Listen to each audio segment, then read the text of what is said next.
When we do what we will, what we think we desire with technology, we are, as it were, blowing up our image of ourselves to enormous proportions.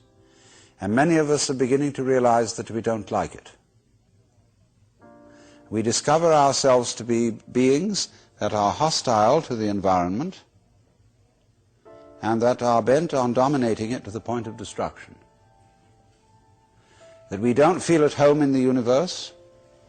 We feel that our skin, at the very least, is a boundary between a palpitating, sensitive consciousness that's terrified of what's outside the skin and terrified of a good deal that's inside it, like bacteria and cancer cells, weak arteries, cholesterol, what have you. So we have this strange thing that Lancelot White called the European dissociation, the feeling of oneself as a prisoner, involuntarily so, in a hostile world that does not give a damn about our egos. And therefore, when news comes from all about, whether it be from the Orient or whether it be from experiments with psychedelic drugs, when news comes that this feeling of our own existence may be a hallucination, people prick up their ears and would like to know, is there some other mode of consciousness which one can be in, which is not this alienated mode?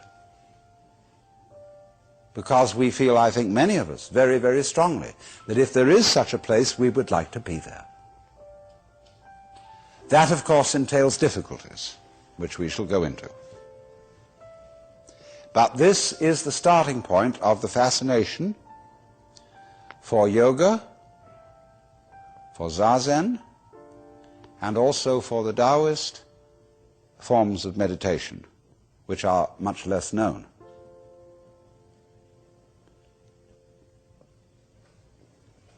But there arise problems about this when we are going to convey these disciplines to Western people. Because Western people who are interested in things of this kind are apt to be very interested. Whereas on the other hand, in cultures where things of this kind have been known for thousands of years,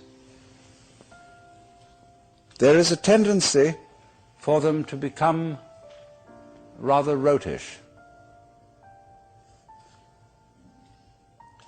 And therefore, the way of teaching these disciplines, which many Asian teachers use, are designed not for mature adults, but for relatively young people who are not interested in learning them. In other words, when a kind of religion, let's take the case of Zen Buddhism, or in Chinese it is called Chan, when after some years pious people have followed these disciplines and learned to enjoy them, they have a way of telling their children that you ought to enjoy this too, see? And we would like you to go to the monastery.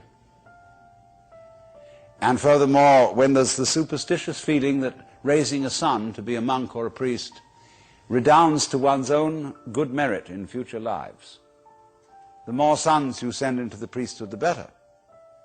It's the same in Catholic countries. It was the same among the British in the Anglican Church during the 18th century, when the first son of the family went into the law, because he had then a good chance of being a successful politician. The second son went into the army, and the third son went into the priesthood. And it was a matter of course. And they had no real interest in religion. They weren't really curious. It was something they were studying out of filial duty to their parents. And especially in these days in Japan, when in order to inherit your father's temple, you have to go to the monastery and take Zen training. It becomes a matter of some urgency. So you have a lot of unwilling young men sometimes young women, in the nunneries. Learning the meditative disciplines under the supervision of ecclesiastical taskmasters who are everywhere in the world exactly the same. I attended, from the ages of 13 to 17, an ecclesiastical boys' boarding school in England. I can assure you I've had enough of it. We were very sternly disciplined in the same way as Zen monks are disciplined in Japan today.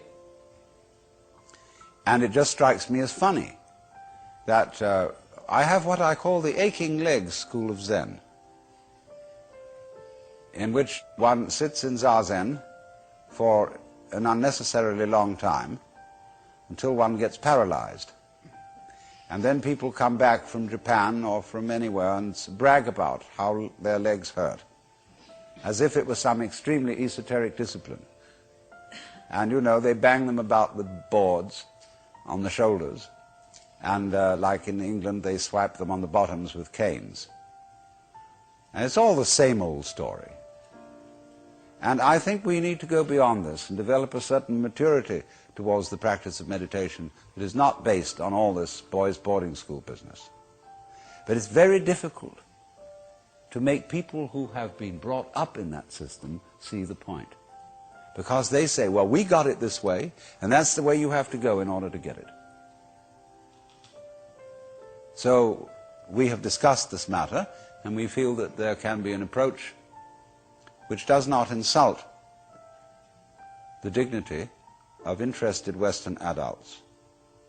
Oh, some people love to have their dignity insulted because they think it's good for them, because it's going to subdue their egoistic pride. But nothing is more egoistic than the project of subduing your egoistic pride. We can read it straight out of Zhuangzi in the dialogue between Lao Tzu and Confucius.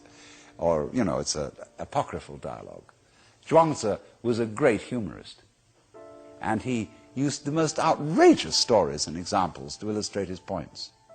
And so he put into the mouth of Confucius all sorts of things that Confucius would never have dreamed of saying, but he also arranges a dialogue between Lao Tzu and Confucius in which Confucius gets the wrong end of the stick, where Lao Tzu talks to him and asks him, what is your teaching? And he says it is charity and duty to one's neighbor and absence of self.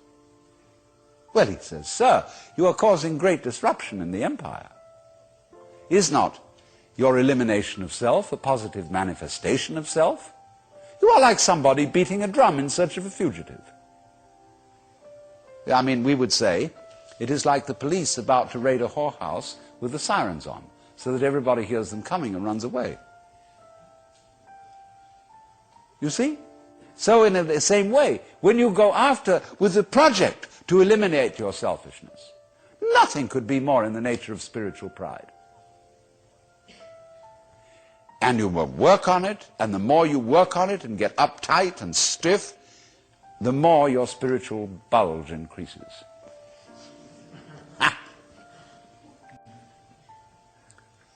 So in the Taoist doctrines, there is a principle called Wu Wei.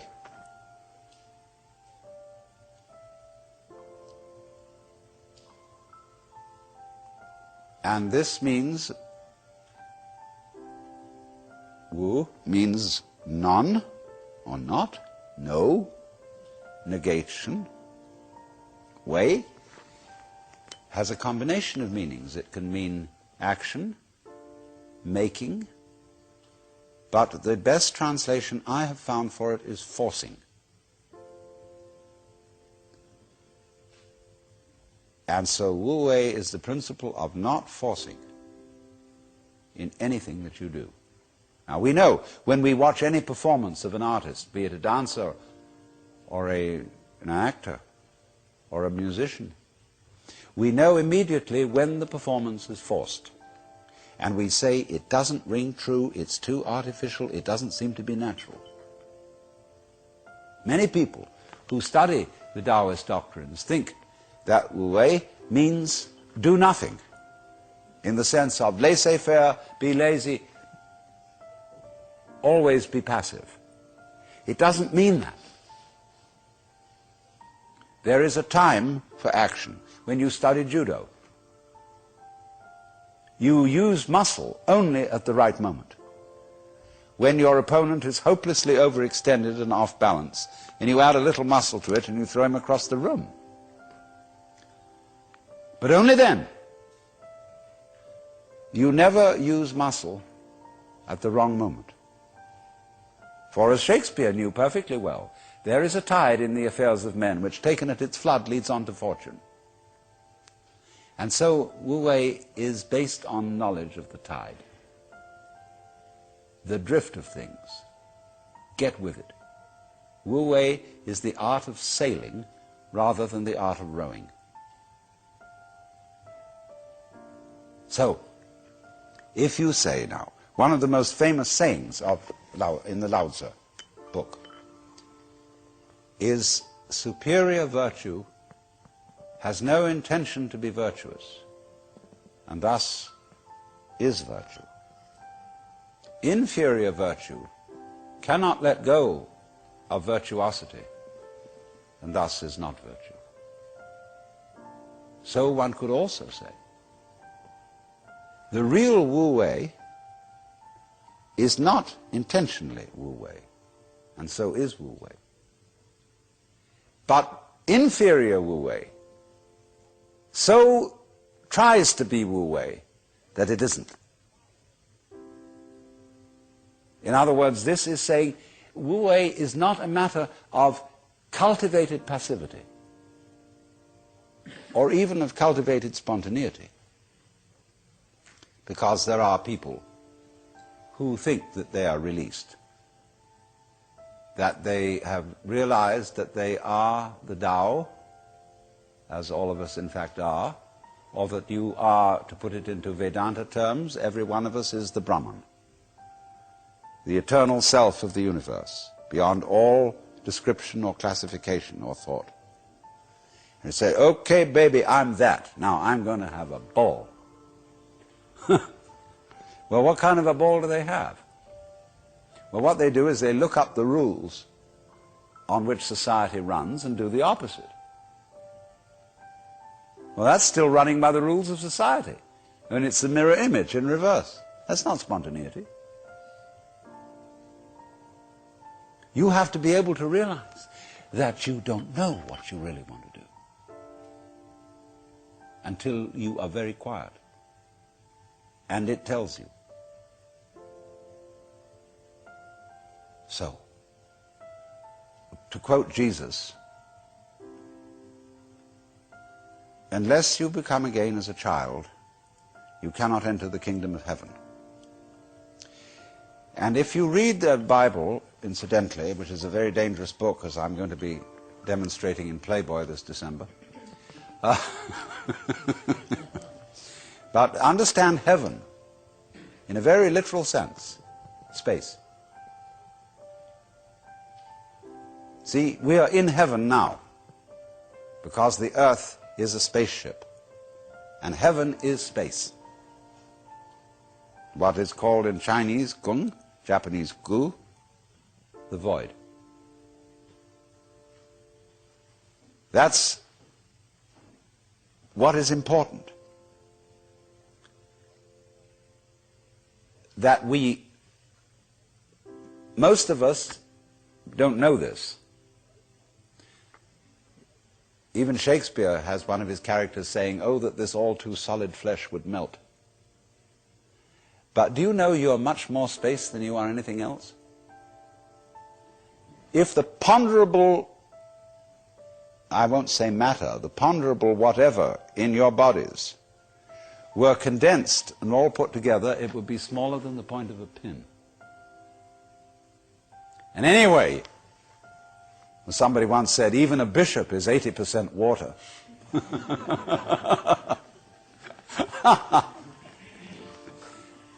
We are airy nothings. So space is somehow very, very fundamental. We'll go into this in further way. But we understand that heaven is space.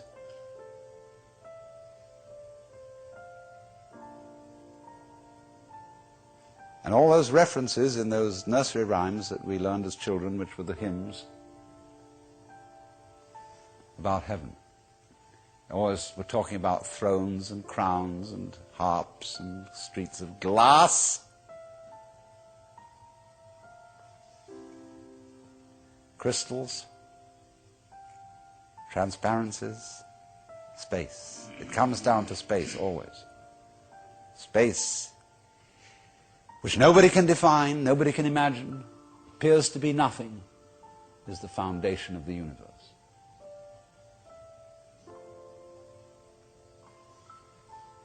But you have to become again as a child to see that. Now you go back to your childhood.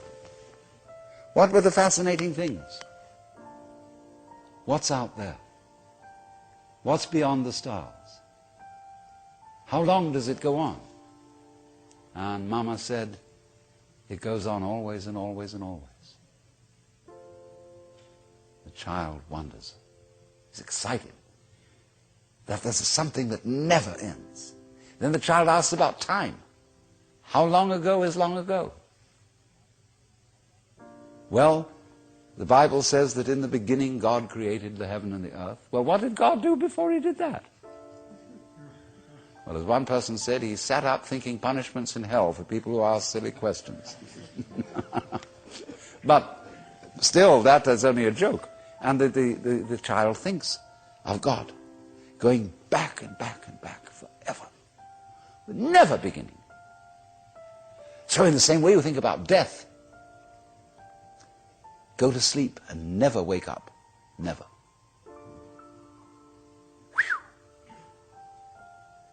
Why, it would be as if you never had existed. Not only you, but everything else. Which is, of course, the way things were before you were born. I mean, just turn it backwards. You know, how about waking up after having never gone to sleep? That's quite a thought. There's something fishy about it all. Ichthys, Jesus Christus Theou Ios Sotir, the fish.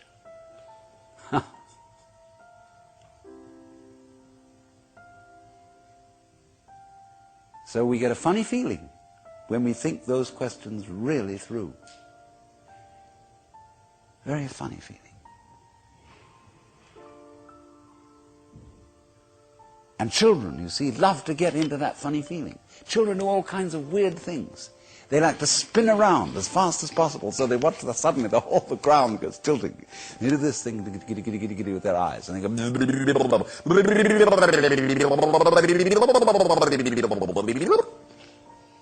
and they make faces and test out their bodies in all sorts of funny ways, because they know from the beginning that the world is weird.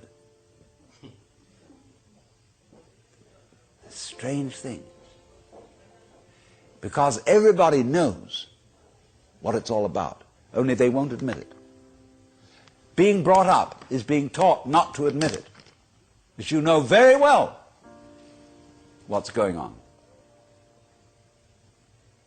But in order to find out once more as an adult, you have to become again as a child. So what does that involve?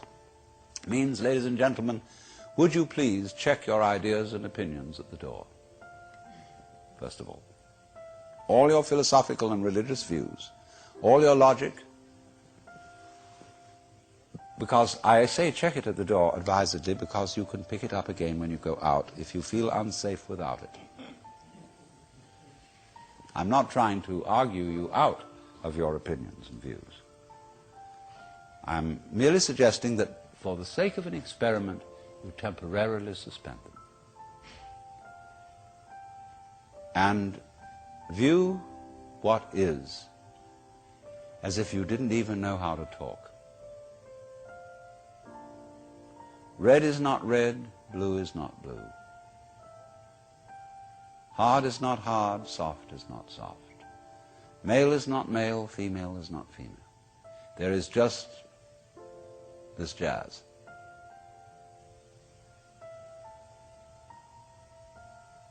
It will not be possible to compel yourselves into this way of looking at things, because what Buddhists call habit energy is going on. And as I talk to you, you will find yourselves thinking in a compulsive and habitual way. This is red, this is green, this is something, this is nothing, this is solid, this is space. All right, but treat those thoughts that are going on in your head in exactly the same way as if they were... See? That's all they are.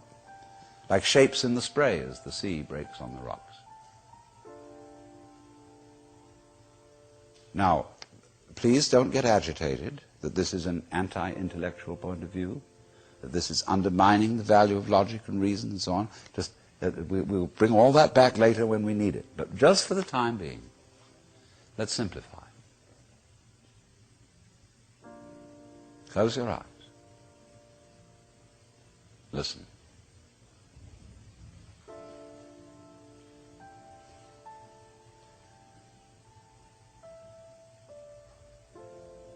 What is? What do you really and truly, honestly, hear? Don't name it. Just as if it were music. Classical music.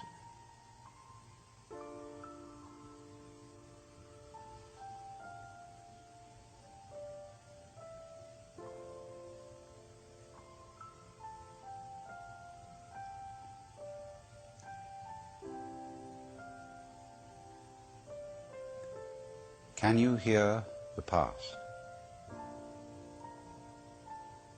Can you hear the future?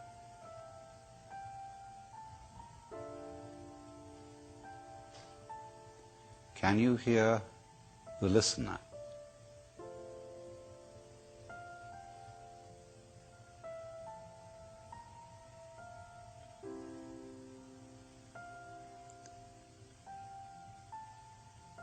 Where do the sounds come from?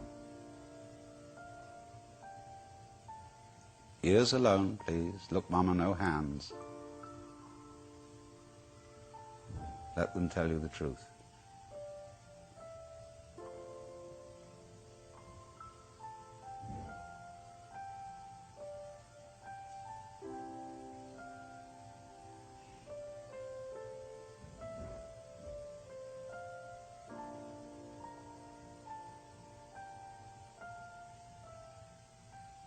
You may be talking to yourselves.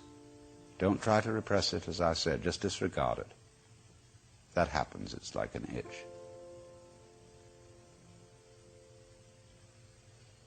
Really listen.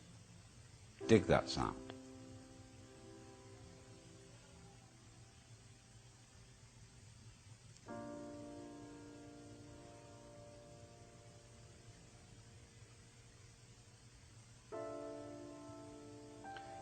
Now, that's the easiest way to begin into meditation for most people. We're all different, of course, and there are different things for different people's temperaments. But I find it simplest to illustrate it by hearing without comment, so that you can get into tune with what is. You can't really get out of tune with it, but we don't know that yet. Maybe some of you do. The art of meditation is a way of getting into touch with reality. And the reason for it is that most civilized people are out of touch with reality because they confuse the world as it is with the world as they think about it, and talk about it, and describe it. For on the one hand, there is the real world, and on the other, a whole system of symbols about that world which we have in our minds. These are very, very useful symbols. All civilization depends on them.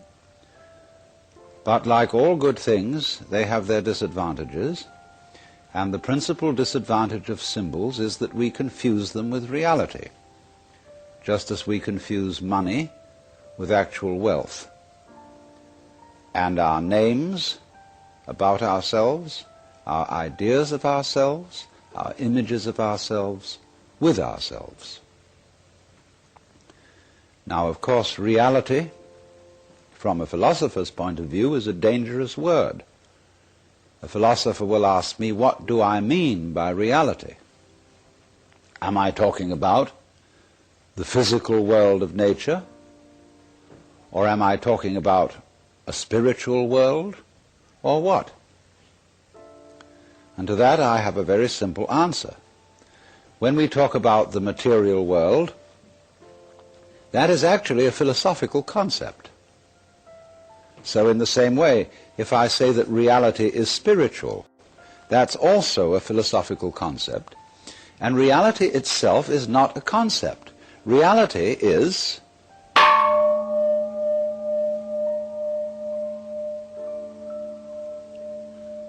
and we won't give it a name. Now, it's amazing what doesn't exist in the real world. For example, in the real world, there aren't any things, nor are there any events.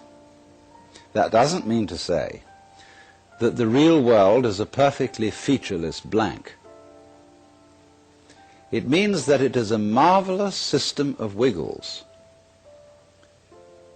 in which we descry things and events in the same way as we would project images on a Rorschach blot, or pick out particular groups of stars in the sky and call them constellations, as if they were separate groups of stars. Well, they're groups of stars in the mind's eye, in our system of concepts. They are not out there as constellations already grouped in the sky. So in the same way, the difference between myself and all the rest of the universe is nothing more than an idea. It is not a real difference. And meditation is the way in which we come to feel our basic inseparability from the whole universe. And what that requires is that we shut up. That is to say, that we become interiorly silent and cease from the interminable chatter that goes on inside our skulls. Because, you see, most of us think compulsively all the time. That is to say, we talk to ourselves. And I remember when I was a boy, we had a common saying, talking to yourself is the first sign of madness. Now, obviously, if I talk all the time, I don't hear what anyone else has to say. And so in exactly the same way, if I think all the time, that is to say, if I talk to myself all the time, I don't have anything to think about except thoughts. And therefore I'm living entirely in the world of symbols, and I'm never in relationship with reality. All right, now that's the first basic reason for meditation. But there is another sense, and this is going to be a little bit more difficult to understand, why we could say that meditation doesn't have a reason, or doesn't have a purpose. And in this respect, it's unlike almost all other things that we do, except perhaps making music and dancing. Because when we make music, we don't do it in order to reach a certain point, such as the end of the composition. If that were the purpose of music, to get to the end of the piece, then obviously the fastest players would be the best. And so likewise, when we are dancing, we are not aiming to arrive at a particular place on the floor, as we would be if we were taking a journey. When we dance, the journey itself is the point. When we play music, the playing itself is the point. And exactly the same thing is true in meditation. Meditation is the discovery that the point of life is always arrived at in the immediate moment. And therefore, if you meditate for an ulterior motive, that is to say, to improve your mind, to improve your character, to be more efficient in life, you've got your eye on the future and you are not meditating. Because the future is a concept. It doesn't exist. As the proverb says, tomorrow never comes. There is no such thing as tomorrow. There never will be, because time is always now. And that's one of the things we discover when we stop talking to ourselves and stop thinking. We find there is only a present, only an eternal now. So it's funny then, isn't it, that one meditates for no reason at all, except, we could say, for the enjoyment of it. And here I would interpose the essential principle that meditation is supposed to be fun. It's not something you do as a grim duty. The trouble with religion, as we know it, is that it is so mixed up with grim duties. We do it because it's good for you. It's a kind of self-punishment. Well, meditation, when correctly done, has nothing to do with all that. It's a kind of digging the present. It's a kind of grooving with the eternal now. And brings us into a state of peace where we can understand that the point of life, the place where it's at, is simply here and now. Well, now, in the art of meditation there are various props, supports. One thing that we are going to use as a means of stilling chatter in the mind is pure sound, and for that reason it's useful to have a gong. This is a Japanese Buddhist gong made of bronze and shaped like a bowl. Or you can use your own voice, chanting. Another prop in meditation is the use of incense. And that is because the sense of smell is our repressed sense, and because it's our repressed sense, it has a very powerful influence on us. And therefore we associate certain smells with certain states of mind. And so the smell of incense is associated with peace and contemplation, and so it's advantageous to burn incense in meditation. The other prop is a string of beads. And these beads are used in meditation for an unconscious method of timing yourself. Instead of looking at a watch, you move a bead each time you breathe in and out, so that at a certain rate, you see, there are always 108 beads on a rosary, and when you get to slow breathing, halfway around the rosary is about 40 minutes, and that is the usual length of time for which one sits in meditation, because otherwise you get uncomfortable and you get stiff legs and problems of that kind. Now then, the other thing, first of all, that we have to go into is how does one sit in meditation? You can sit any way you want. You can sit in a chair, or you can sit like I'm sitting, which is the Japanese way of sitting, or you can sit in the lotus posture, which is more difficult, which is cross-legged, with the feet on the thighs, soles upwards. And the younger you start that in life, the easier you'll find it to do. Or you can just sit cross-legged on a raised cushion above the floor. Now the point of this is that if you keep your back erect, I don't mean stiff like this, nor slumped like this, but just easily erect,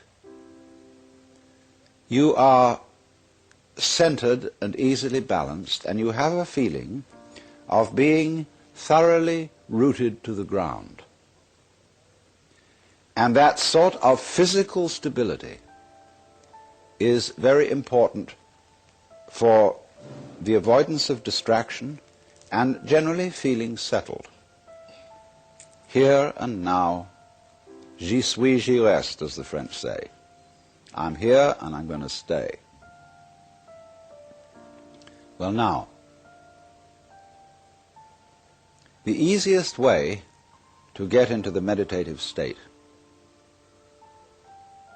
is to begin by listening. If you simply close your eyes and allow yourself to hear all the sounds that are going on around you, just listen to the general hum and buzz of the world as if you were listening to music. Don't try to identify the sounds you're hearing. Don't put names on them. Simply allow them to play with your eardrums. And let them go. In other words, you could put it, let your ears hear whatever they want to hear.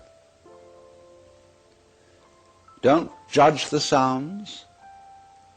There are no, as it were, proper sounds or improper sounds, and it doesn't matter if somebody coughs or sneezes or drops something. It's all just sound. And if I am talking to you right now and you're doing this, I want you to listen to the sound of my voice just as if it were noise. Don't try to make any sense out of what I'm saying, because your brain will take care of that automatically. You don't have to try to understand anything. Just listen to the sound. As you pursue that experiment, you will very naturally find that you can't help naming sounds, identifying them, that you will go on thinking, that is to say, talking to yourself inside your head automatically. But it's important that you don't try to repress those thoughts by forcing them out of your mind, because that will have precisely the same effect as if you were trying to smooth rough water with a flat iron. You're just going to disturb it all the more. What you do is this.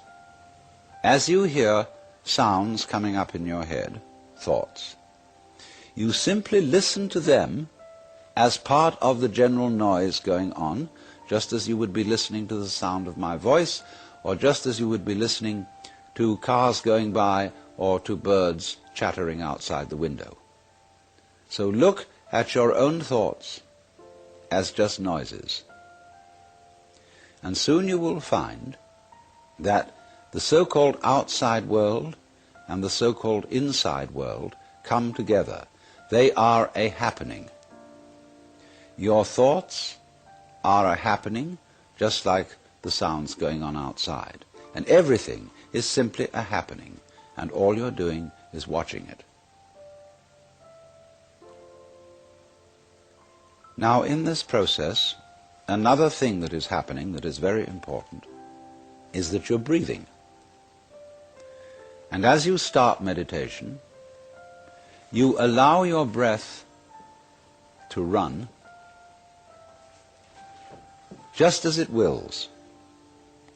In other words, don't do at first any breathing exercise, but just watch your breath breathing the way it wants to breathe.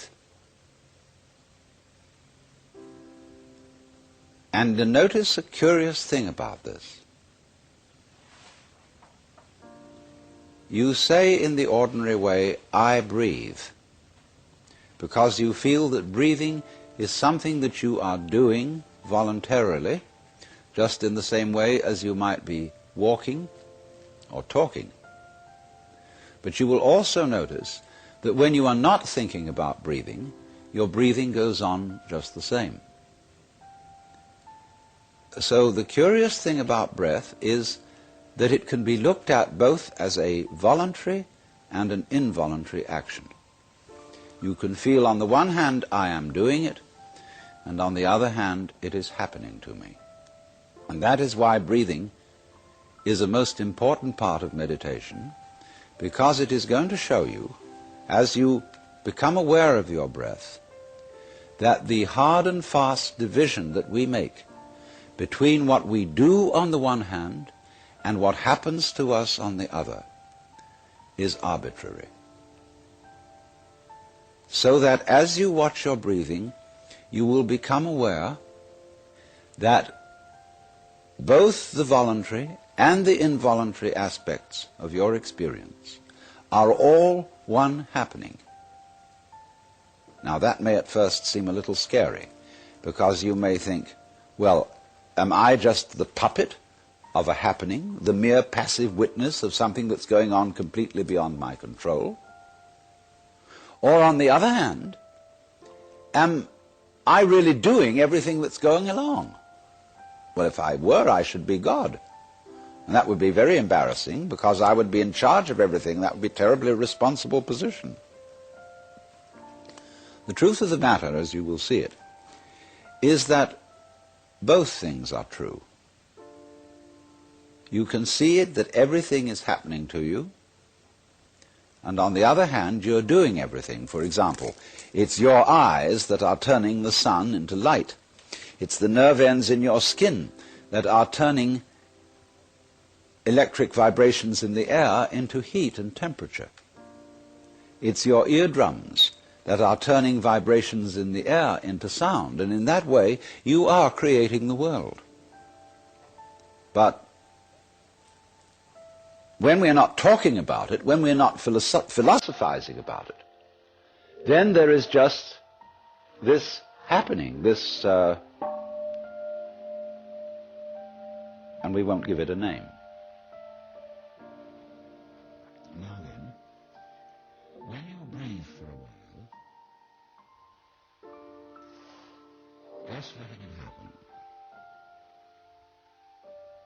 and not forcing it in any way, you will discover a curious thing, that without making any effort, you can breathe more and more deeply.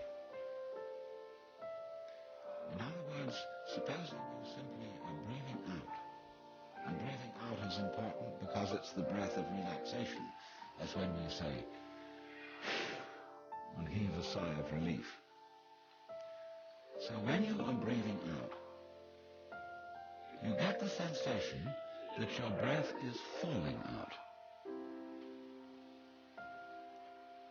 Dropping, dropping, dropping out, with the same sort of feeling you have as if you were settling down into an extremely comfortable bed. And you just get as heavy as possible and let yourself go. And you let your breath go out in just that way. And when it's thoroughly comfortably out and it feels like coming back again, you don't pull it back in, you let it fall back in. Letting your lungs expand, expand, expand, until they feel very comfortably full, and you wait a moment and let it stay there, and then once again you let it fall out. And so in this way you will discover that your breath gets quite naturally easier and easier, and slower, and more powerful. So that with these various aids, listening to sound, listening to your own interior feelings and thoughts, just as if there was something going on, not something you're doing, but just happenings, and watching your breath as a happening that is neither voluntary nor involuntary, you are simply aware of these basic sensations, then you begin to be in the state of meditation. But don't hurry anything. Don't worry about the future. Don't worry about what progress you're making. Just be entirely content to be aware of what is. Don't be terribly selective, particular, say, I should think of this and not of that. Just watch whatever is happening. Now then, to make this somewhat easier, to have the mind free from discursive verbal thinking. Sound, or chanted sound, is extremely useful. If you, for example, simply listen to the gong,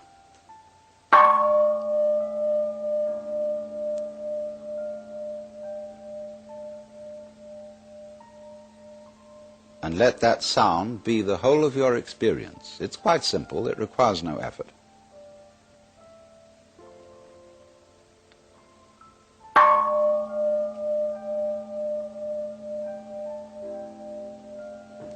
And then along with that, especially if you don't have a gong, we can use what are called in the Sanskrit language mantra.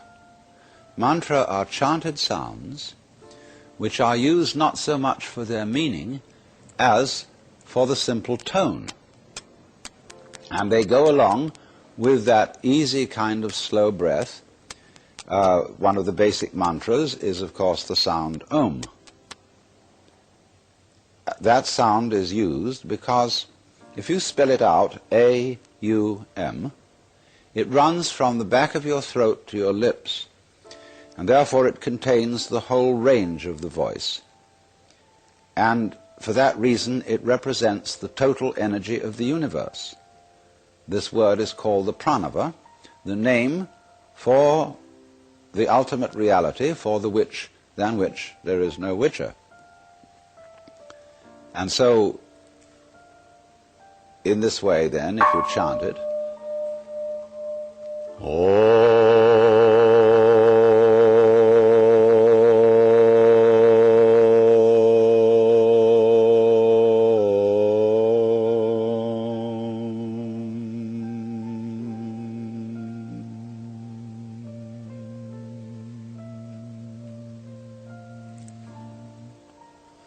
and it's varied like this.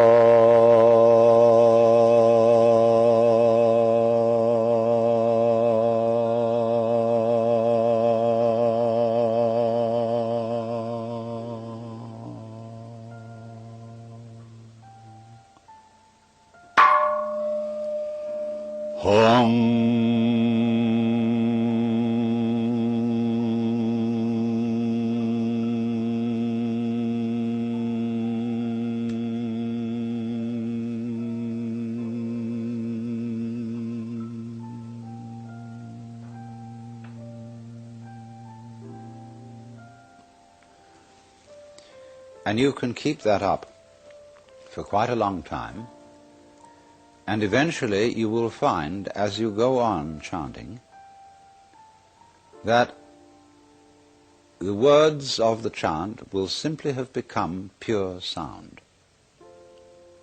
And you won't be thinking about it. You won't have any images about the sound going on in your mind.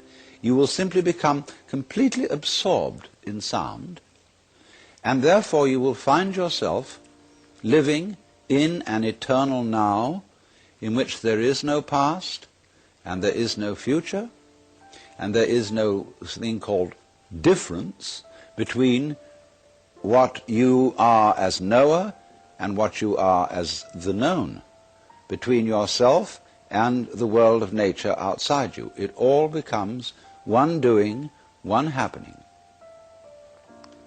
Now, in addition to those slow-moving chants, you may find it, according to your temperament, easier to do a fast-moving one. These have a sort of rhythm to them that is absorbing.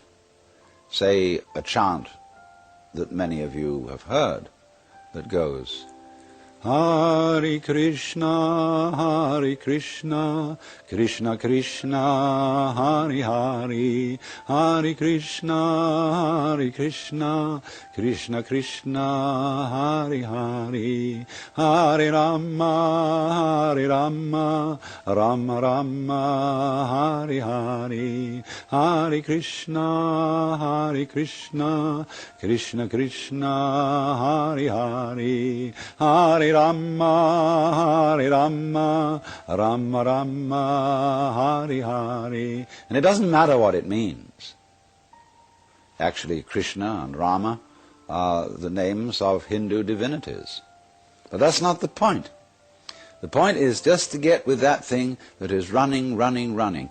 Hare Krishna, Krishna Krishna, Hare Hare, and so on. And if you're a Christian or a Jew and you feel more inclined to use a meditation word that is more congenial to you, you can use, say, Alleluia, Alleluia,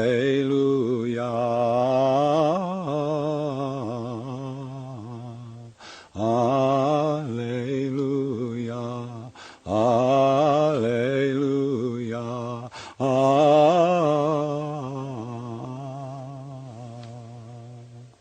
Or if you're a Mohammedan, you can use the Allah, the name of God. They have a way of doing it, you know, which gets very exciting. It goes, Allah, Allah, Allah, Allah, Allah, Allah, Allah, Allah, Allah, Allah, Allah, Allah, Allah, Allah, Allah, Allah, Allah, Allah, Allah, and it gets faster and faster. You can keep that up for 40 minutes. And you'll be out of your mind. But you see, to go out of your mind at least once a day is tremendously important, because by going out of your mind you come to your senses. And if you stay in your mind all the time, you are over-rational. In other words, you're like a very rigid bridge, which, because it has got no give, no craziness in it, is going to be blown down in the first hurricane.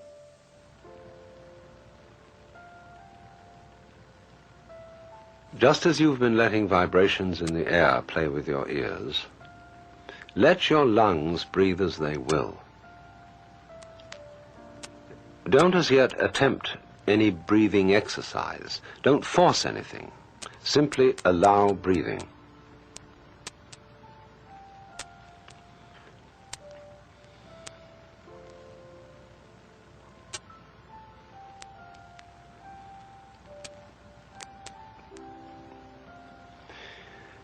Now, is this breathing a voluntary or involuntary action? Or both? Or neither? Just feel it without taking sides, without words. And again, hear my voice as if it were wind in the trees or the sound of waves.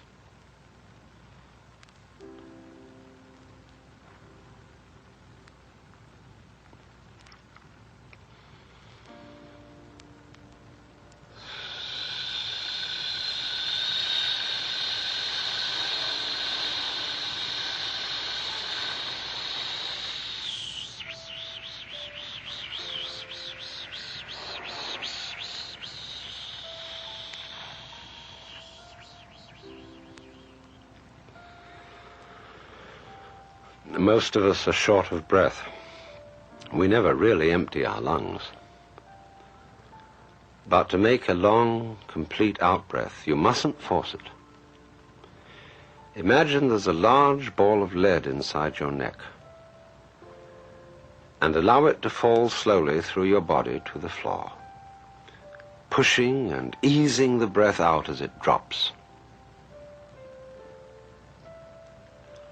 Ease the breath out just as you settle and sink down comfortably into a bed. And when the ball reaches the floor, let it drop away as if to the center of the earth.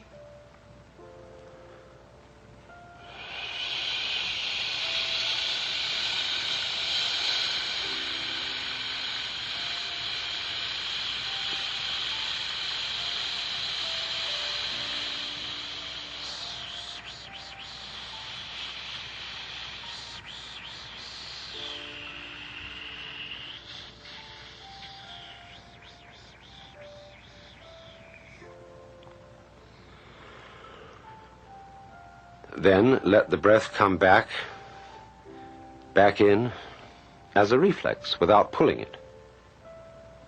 And then imagine another ball of lead in the neck. And again, let it fall out. long and easy.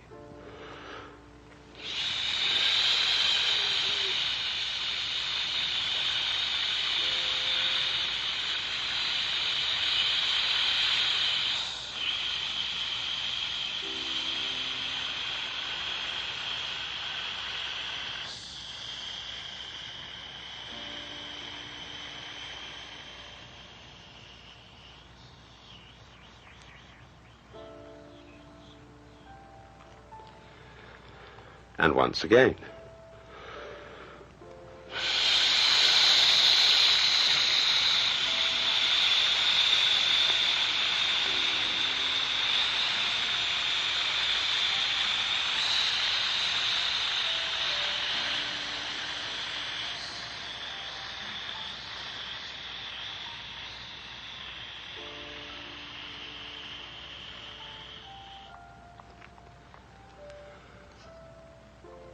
Now, do you see what's happening?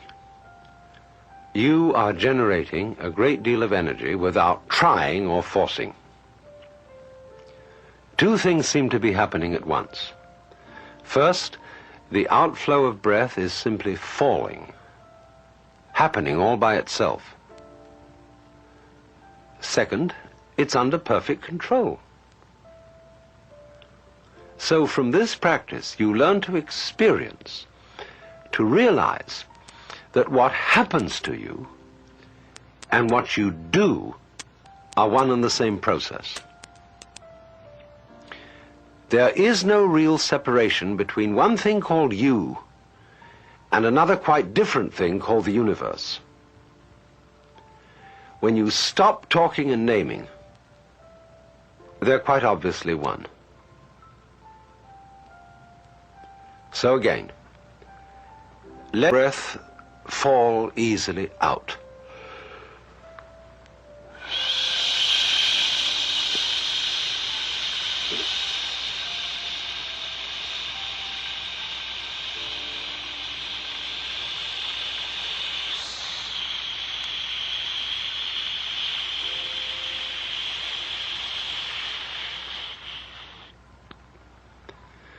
All the way.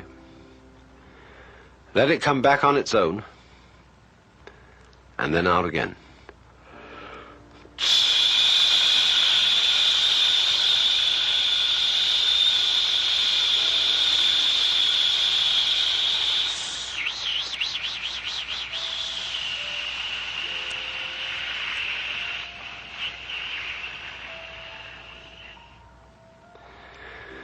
And now let's put the sound ah on the next outflow.